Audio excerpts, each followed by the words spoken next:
What's going on, everyone? So, a player that I'm very excited for, and I've hyped up quite a bit, is Jake Laravia.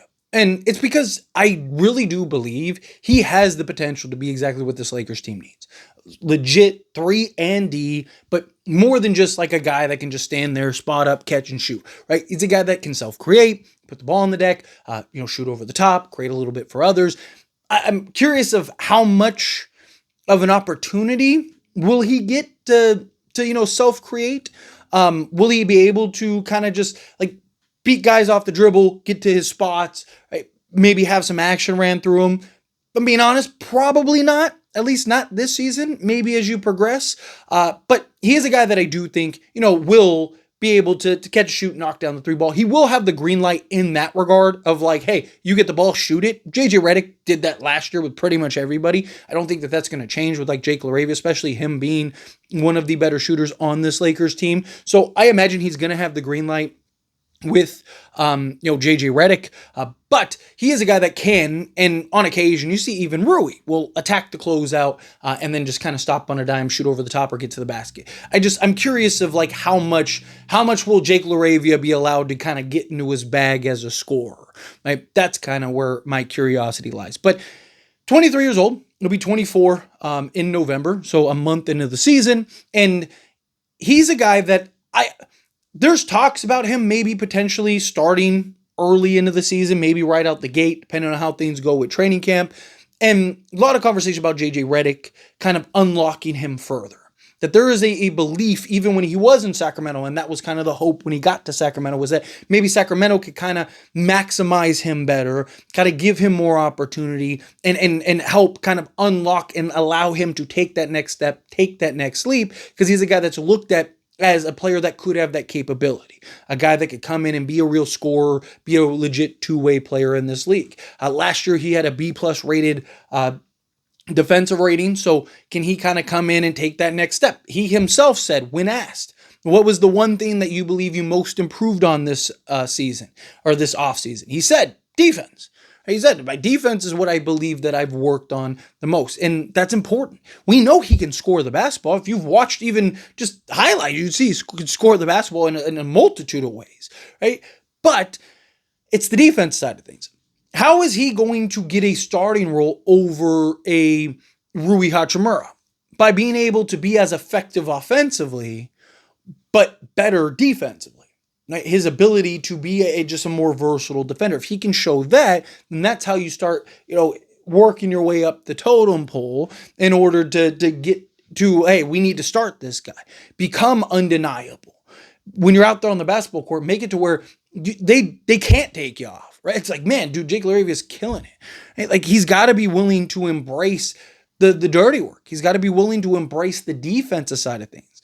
It's easy to go and score the basketball. It's easy to kind of just be one-dimensional. The problem is like you don't need that. Lakers have plenty of one-dimensional guys. Problem is, can we find that legit two-way guy? Get that guy that can knock down the three ball with consistency while also being able to defend. It's why, there's a lot of talks about going and getting a Matisse Thybulle or an Andrew Wiggins, or trying to find some type of 3-and-D wing that they can slot in and play, multiple positions, but be able to defend multiple positions as well. You might have your answer in a Jake Laravia. Right? If Jake can come in and really embrace the defensive side of things, right? Like, if he scores, let's say he averages 15 a game, right? Which, given you have Rui, Austin Reeves, Luka Doncic, LeBron James, DeAndre Ayton, like 15 points a game would be ridiculous, given he'd be like the 7th scoring option on this team. But he could average 15 a game and be like, whatever defensively. Or he could average like 8 a game, almost half, but be really good and bought in on the defensive side, and that will have a bigger impact, as well as be more noticeable, as well as give him more opportunities on the basketball court than him going and dropping 15. Right? He could go and drop 20, and he probably still wouldn't be as impactful because you have 10 other guys that can go do that. Right? Like, we need a guy that can play both sides of the basketball. Jake Laravia is a guy that I really do believe. I think he has potential to be fantastic. Right? I think he has the potential to be that shot creator, be that guy that can get you buckets and score the basketball, but also be able to defend multiple positions. Right? It's just it's up to him to kind of be focused, not just in spots. It's easy to lock down, slap the hardwood, and just pretend like you're doing something for a play or a sequence or something like that. That's another thing to possession after possession after possession after possession. Be an example. Okay, and that's where I'm hoping guys like Marcus Smart kind of rub off on some of the young guys, rub off on like a Jared Vanderbilt, a Dude Theroux, Jake Laravia, like these guys that I'm hoping, Marcus Smart can kind of be in their ear and set the tone defensively and really kind of, call like, hey, Jake, what are we doing? Right? Like you let that guy just blow by you. You didn't get back, right? Get in his ear, get on that young man. Help him be the better player. He's a guy that could be a long-term answer for this Lakers team if he works out. And, the whole idea that JJ Redick may be able to kind of unlock him further, I do believe that.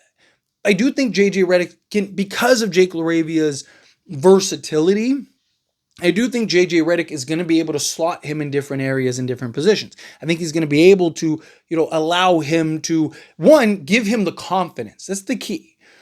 Jake Laravia will have the confidence under JJ Redick to just, hey, you got it. You can get it off. Knock it down. Right? Don't be taking foolish shots. Don't be doing all that stuff. But you got the green light, right? And that's good as a guy that is a scorer and a bucket getter and all that stuff. Right? When you know and you have the trust of your coach, it makes you want to buy in other areas.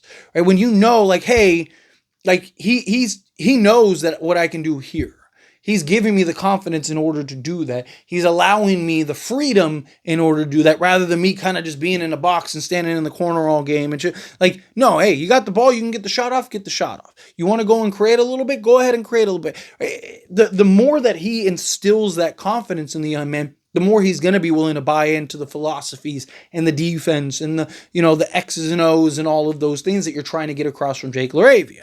So I do think JJ Redick will be able to unlock him further. I also think that Jake Laravia, who already has shown the ability to shoot the three ball, right? So you look at from 3-point range last season with Sacramento on 2.7 attempts was 38.5% from the three. With Memphis on 2 attempts was 44.4% from 3-point range. So between both teams, he was 42.3% from 3-point range. Now, again, I'm not necessarily saying he has to shoot 42.3%.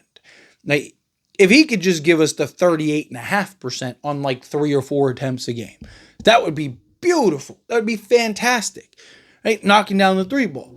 But once again, it's the defensive side of things, right? Like Dalton Gannett. If we just don't care about defense and we just want 3-point shooting, Dalton Gannett could probably go get you 2 or 3 threes a game, right? Like, same thing with Rui Hachimura. You can get that from him. Hey, if you just want defense, you got to do Theroux, who we'll see what he can do on the offensive side of the ball, but he's expected to be at least NBA ready defensively. You got to do Theroux, and you definitely have Jared Vanderbilt, right? So we need somebody that can put it together. I'd rather him be like 36% from 3-point range, but be one of our better defenders, right? Like if I could have Jake Laravia shoot 45% from 3-point range, or him shoot 36% from 3-point range, 10% worse, but be one of our top 3 defenders on the roster, maybe 4 defenders on the roster, I'd rather that. Because again, I think he'll have a much bigger impact. I think he'll be more significant. I think it'll be more noticeable, right? The loss of Dorian Finney-Smith hurts. Not because of the offensive side of things. It's not like Dorian Finney-Smith was out there averaging 20 for the Lakers, but he was every night our best plus-minus guy. Why? Because of the things that he did on the basketball court that don't show up in the box score. It's easy to just look at a box score and see what somebody, did minimally, right? But it's another thing to actually, watch the games and watch Dorian Finney-Smith and his versatility defensively, him chasing down the loose balls, him creating advantage plays, him doing the dirty work, him working hard to impact both sides of the basketball, right? Like if Jake Laravia is not going to be able to replicate Dorian Finney-Smith's understanding and experience of the game because he's played that role so long and built a career on playing that role and has been, in conference finals and all that. Like, he's a guy that knows and understands and really grasps that role. So I don't necessarily expect Jake Laravia to be like, the Dorian Finney-Smith replacement. Marcus Smart is probably going to be more of that replacement than a Jake Laravia, but I look at Jake Laravia as a guy that can impact in a lot of the same ways, right? Like, yeah, hey man, can you go give us 30 on a random night? I'm sure, but can you consistently give us 10 points with 8 to 10 points while playing good defense and holding your opponent to 5, right? Like, now you're positive. Now you've actually done your part coming off the bench in a limited role or in a starting role or whatever if he shows that potential. But anyway, as always, this is a discussion. I pass the question to you. Let me know your thoughts and opinions down in the comments. That being said, if you haven't liked this video, hit that like button. Helps me a lot as we enjoy these types of videos, and I truly appreciate it. Not subscribe channel, hit that subscribe button, turn on the bell notifications. Appreciate y'all. See you in the next one.